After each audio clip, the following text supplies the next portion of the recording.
A'udzubillahi minasyaitonirrajim. Bismillahirrahmanirrahim. Assalamualaikum warahmatullahi wabarakatuh. Alhamdulillahirabbil alamin. Hamdan yuwafi ni'amahu wa yukafi mazidah.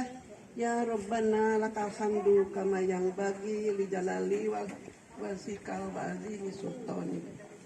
Asyhadu an la ilaha illallah wa asyhadu anna Muhammadar Rasulullah. Allahumma sholli ala Muhammad wa ala ali Muhammad. Dengan memanjatkan puji syukur kehadirat Allah Subhanahu wa taala yang tiada henti-hentinya, kita masih diberi kesempatan untuk senantiasa berzikir, bertahmid dan beristighfar untuk mengagungkan asma Allah, dan juga kita senantiasa mohon ampun kehadiratnya dan senantiasa bersolawat kepada Rasulullah Sallallahu Alaihi Wasallam, Nabi Muhammad Sallallahu Alaihi Wasallam. Allahumma sholli ala Muhammad wa ala ali Muhammad. Ibu-ibu, bapak-bapak yang kami hormati, izinkan dalam kesempatan ini saya ingin melantunkan istighfar Robbal Baroya. Mari kita sama-sama. Bismillahirrahmanirrahim. Astagfirullah Robbal Baroya. Astagfirullah minal khotoya. Astagfirullah Robbal Baroya. Astagfirullah minal khotoya. Rabbi zidni ilman nafi'an wa wafiqni amalan maqbulan wa wahabli rizqan wasi'an wa tub alaina taubatan nasuha wa tub alaina taubatan nasuha. Hidup di dunia sebentar saja, sekedar mampir sekejap mata.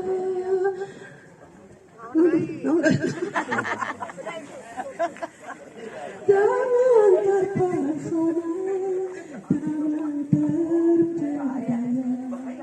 Akhirat nanti tempat pulang kita. Akhirat nanti hidup sebenarnya. Mohon maaf suaranya agak kecil. Biasa kaidah. Ya Allah.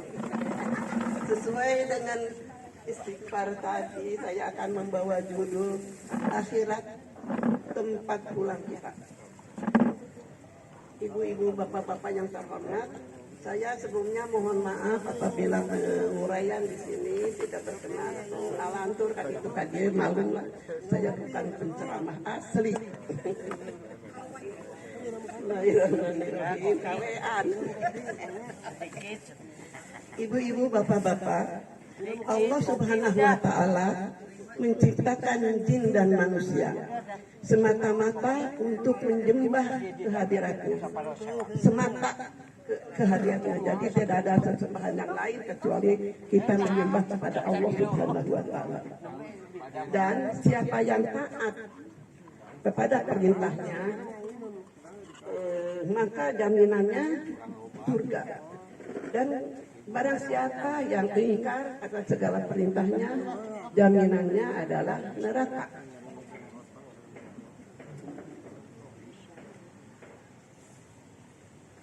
Di sini kita ada dua pilihan, yaitu surga dan neraka.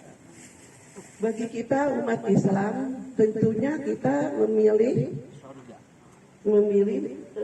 masuk surga. Surga Firdaus lagi kalau bisa, insya Allah ya. Surga Firdaus itu surga yang paling tinggi. surga yang penuh kenikmatan. Semuanya itu ini kita punya harus direncanakan, harus diusahakan dan harus diperjuangkan oleh kita. Kehidupan kita di dunia ini barangkali tidak bedanya dengan TKW yang sedang bekerja di luar negeri. Dia bekerja keras mengumpulkan rezeki dengan sekuat tenaga, walaupun dia itu keadaan di sana pasti menderita karena dia jauh dengan keluarga. Tapi walaupun begitu, tetap mereka itu kerjakan karena dia punya cita-cita. Cita-cita nanti kalau pulang ke kampungnya sendiri, dia ingin mendapat kenikmatan.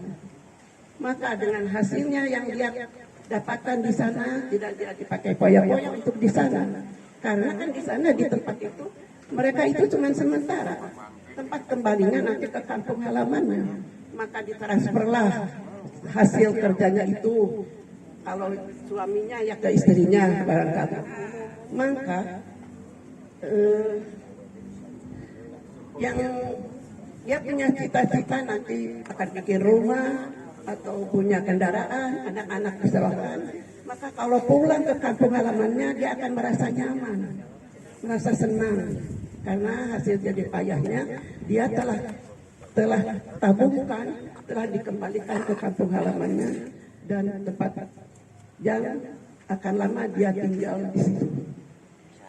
Begitupun kita barangkali kalau dilihat-lihat tidak jauh berbeda. Kita itu di dunia ini, kita ini adalah kehidupan di dunia ini cuma sementara, sekejap saja.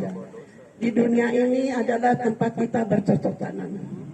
Dan barangkali alangkah baiknya kalau hasil dari kita usaha jadi payah kita ini kita juga tabungkanlah untuk bekal akhirat nanti.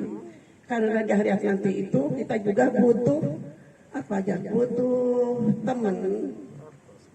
Jalan tuh.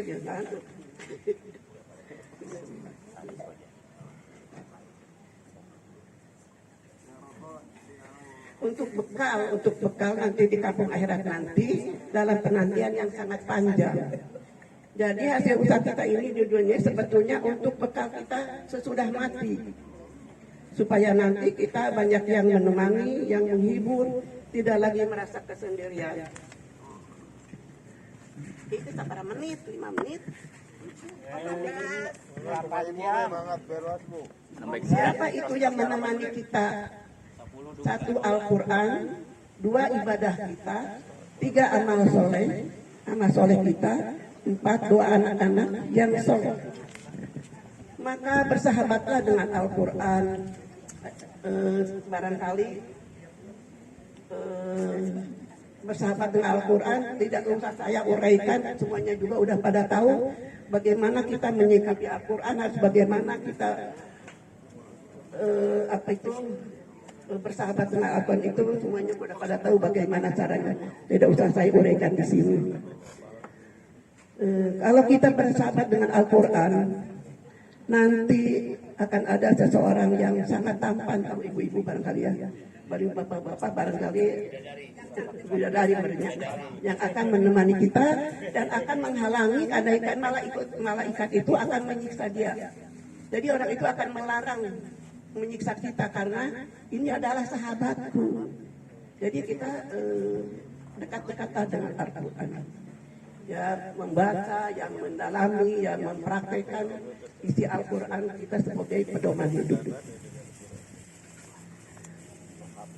Berusahalah yang kedua ibadah kita ya berusahalah ibadah kita itu sebaik-baiknya sesuai dengan ketentuan yang Allah tetapkan dan Rasulullah SAW.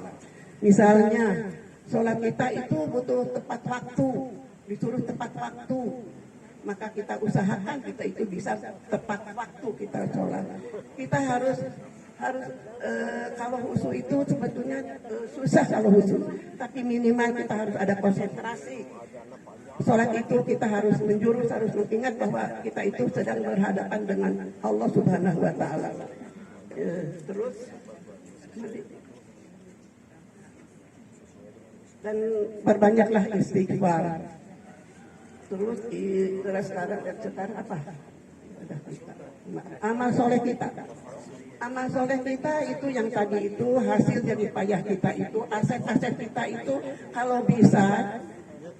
bisa untuk kita temukan untuk akhirat nanti, untuk bekal kita akhirat nanti.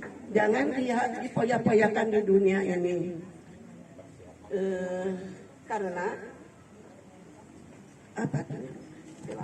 Salah. Zaman kita untuk kita nikmati di akhirat kelak itu. Jadilah orang yang kaya raya di akhirat kelak yang akan memberatkan timbangan kebaikan kita. Dan kita kalau timbangan kebaikan kita berat, maka kita insya Allah akan lolos dari jembatan Shirathul Mustaqim. Insya Allah terbuka jalan untuk ke surga. Insya Allah. Dan kita punya cita-cita mati itu ingin mati husnul khotimah. Husnul khotimah itu harus diperjuangkan. Jadi kita harus tetap berada dalam koridor perintah Allah dan sunnah Rasulullah SAW yang Al-Quran menjadi pedoman hidup kita. Terus sekarang doa amal-amal yang soleh, maka didiklah anak-anak kita supaya menjadi anak-anak yang soleh yang akan membahagiakan kehidupan kita di dunia ini maupun kehidupan di akhirat kelak. Nanti doa-doa anak-anak kita akan membantu. Katanya, andai kata kita sedang disiksa misalnya, terus ada doa anak-anak kita, maka berkuranglah dosa kita itu. Jangan sampai ada sahabat namanya lupa lagi yang sholatnya selalu di masjid dan bersama Rasulullah SAW. Suatu ketika dia nggak hadir gitu. Maka Rasulullah mempertanyakan itu. Terus besoknya nggak hadir juga. Rasulullah mempertanyakan. Kemudian mereka datang ke rumahnya. Rasulullah bersama sahabat datang ke rumahnya menanyakan kemana sih? Siapa namanya? Si Fulan gitu. Dia telah meninggal gitu. Dia telah meninggal.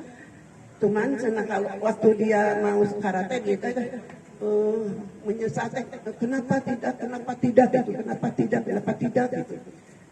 Terus Rasulullah menerangkan bahwa kenapa tidak semua asetku dipakai beramal soleh. Jadi merasa menyesal karena dia padahal dia itu calon masuk surga karena sahabat Rasulullah, tapi dia sangat menyesal karena aset dia itu tidak semuanya dimasukkan untuk beramal soleh untuk bekal di akhirat nanti gitu. Terus kan ada juga kalau orang-orang yang kafir itu, orang-orang yang ingkar itu, dia minta tempo supaya dihidupkan kembali agar dia bisa beramal soleh. Maka kita belajarlah, kita banyak-banyaklah beramal soleh. Amal soleh itu nggak usah saya terangkan, dan cuma bapak-bapak, ibu-ibu sudah paham apa yang disebut amal soleh itu harus bagaimana.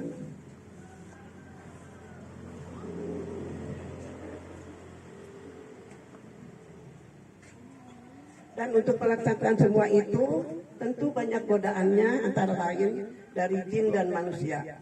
Maka berlindunglah kepada Allah Subhanahu wa Ta'ala, Tuhan kita yang Maha Pelindung, sebagaimana yang sering kita baca yaitu di surat An-Nas. Surat An-Nas yang kita bersahabat sekali ya, apabila kepepet waktu ya itu yang dibaca ya. Al-Ikhlas bersama An-Nas itu. A'udzubillahi minasyaitonirrajim. Bismillahirrahmanirrahim. Qul a'udzu birabbin nas. Aku berlindung kepada Robnya manusia. Siapa itu Rob manusia? Dialah Allah yang menciptakan, yang memelihara dan melindungi dan sebagainya. Malikin nas, kepada rajanya manusia. Manusia kepada rajanya manusia. Siapa rajanya manusia itu? Ada Allah Subhanahu wa Ta'ala yang Maha Perkasa. Ilahin nas, kepada sesembahan manusia. Siapa yang kita sembah itu? Allah Subhanahu wa Ta'ala yang Maha Agung. Min syarril waswasil khannas, dari kejahatan bisikan syaitan yang bersembunyi. Allah allazi waswisu fi sudurin nas, yang membisikkan kejahatan ke dalam dada manusia. Minal jinnati wan nas, dari golongan jin dan manusia. Ini golongan jin dan manusia yang selalu menghembus-hembuskan. Misalnya ya, ingat contohnya ya, yang dari manusia. Misalnya siapa ya? Misalnya sahanya nanti itu antai. Ayo juga jalan, tinggal telah orang kita lah data can komat gitu. Ngobrol we terus bari ngopi. Hari komat teh teka kuping tuntunan teh berjamaah di masjid. Eta kok beda manusia. Eta setan. Manusia jeung setan. Hari setan mah beureun setan mah urang teh hari nyumang ka masjid sakitu gitu nya. Tapi ulah gede teuing itu saeutik we. Jadi tadi nurek nyumang dina ceng masjid teh tadina 100.000 teh. Yang mah 2.000 sering ya gitu kan itu. Gitu ya. Barangkali cukup sekian yang dapat saya sampaikan. Kurang lebihnya mohon maaf yang sebesar-besarnya. Terima kasih atas segala perhatiannya. Mudah-mudahan ada guna dan manfaat, khususnya untuk saya pribadi, umumnya untuk kita sekalian. Billahi taufiq wal hidayah. Wassalamualaikum warahmatullahi wabarakatuh.